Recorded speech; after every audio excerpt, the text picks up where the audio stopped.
in terms of what you're saying, that's the way it's, especially in the Orthodox tradition, that's the way it's understood. That is, God is both absolutely transcendent and absolutely immanent at the same time, because he is that which holds the world together. Let's say the bonding, you could say that the world holds together through the divine love is the best way to understand it.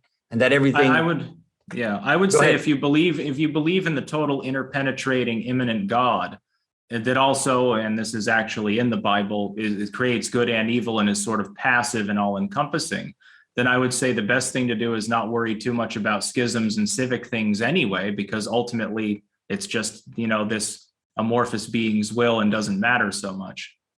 And it would be mostly a statement of individuality on that end anyway, because you would simply be professing your faith, doing your thing, and living according to what you believe is holy and godly.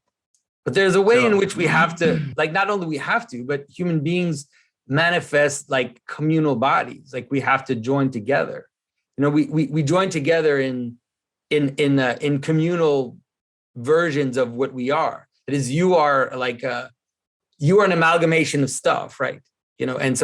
And that has to hold together, or else you're schizophrenic. Like, if you let the parts of you rule you too much, then you're diseased. And so we do the same. Like, we come together, and then we create, let's say, higher versions of what we are. Like, we participate in communities and bodies, and that can't only be brought down to the individual level, can it? Well, it can. If the individuals, I argue from a pragmatic perspective and say, if the individuals understand critical thinking, the individuality aspect is prime. The civic and religious aspects are more decentralized, and the civic aspect, legal one, is less important.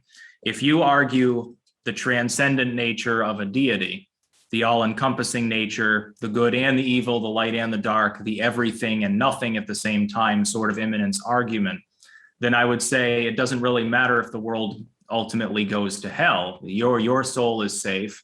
Ultimately, everything that happens is part of that divine will or lack of will anyway, and it doesn't really matter.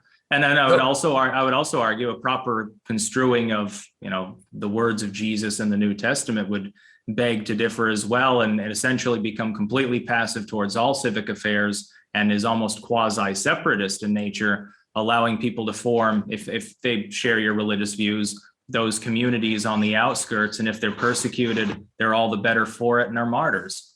Yeah, but there's a way in which I think what you're saying is that, how can I say this? If God imbibes all things, then we participate in the world. That is, it doesn't become this kind of laissez-faire thing where everybody.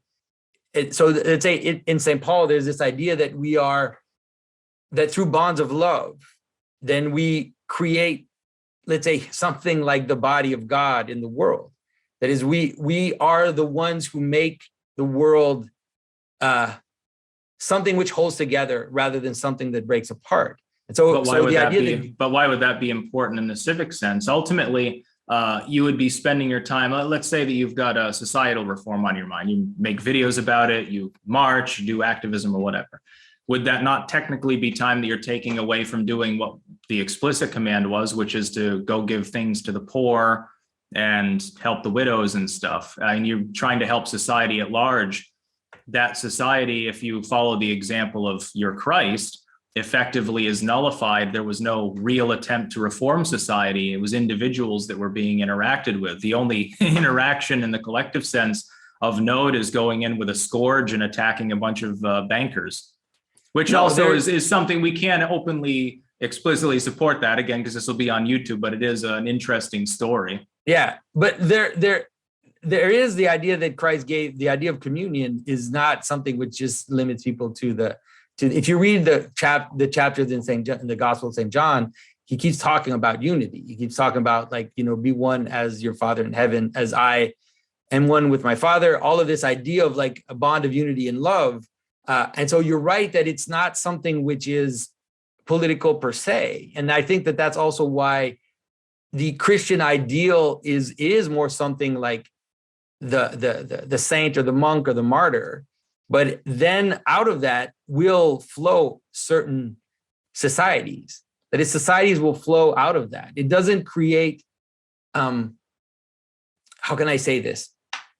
So it really is in the sense that I was talking about, this hierarchy of being, that you have the Brahmin and those that fight, and etc. So if you recognize the monks and the saints as the highest, and they're the ones who do the things you're saying, because not everybody's going to end up doing that. The world kind of lays itself out in normal hierarchies, like it just kind of flows out. But if the top of your hierarchy is someone who gave everything for the poor, if the top of your hierarchy is someone who gave everything for others, then there's a good chance that some of that will flow down into the world as, and so I agree that like the civic part is definitely not the top, like it's not the highest aspect, but it can flow out of it.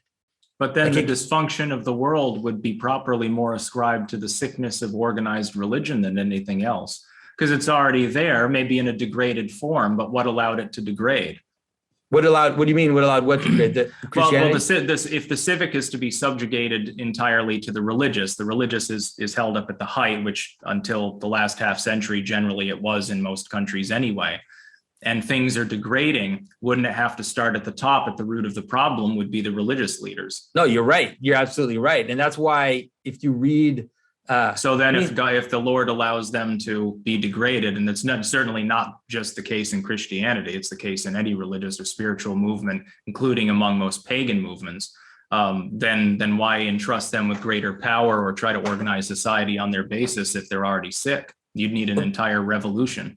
No, but that's why you in this traditions, you always have two strains. You'll have you'll have a saint's strain, and then you'll have an official strain.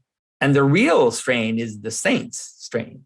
That is, the saints don't have to be bishops or priests. They don't have to be popes. They are recognized by the church, by the people, by the bond of love as being representing the ideal. And they're the ones that really give us the way to go. Then you have the hierarchy, let's say the actual civic the official version of the hierarchy where you have priests and bishops and everything. And those are needed and useful. But ultimately those are, they have to bow to the saints, right? They have to worship, they have to venerate the saints, because the saints are not part of that hierarchy, and the hierarchy is supposed to flow out of it. It degenerates. I agree. Of course it does. Like any human system, it ends up degenerating, but it has in it the possibility of keeping those ideals up there. Like the ideals are clearly marked, and like what you're following. Whereas like that's why if you look at what's going on in the US, I feel like that's the main issue, is that there's no spiritual example that is keeping us together, right? What is making us something? Like what is making the United States something?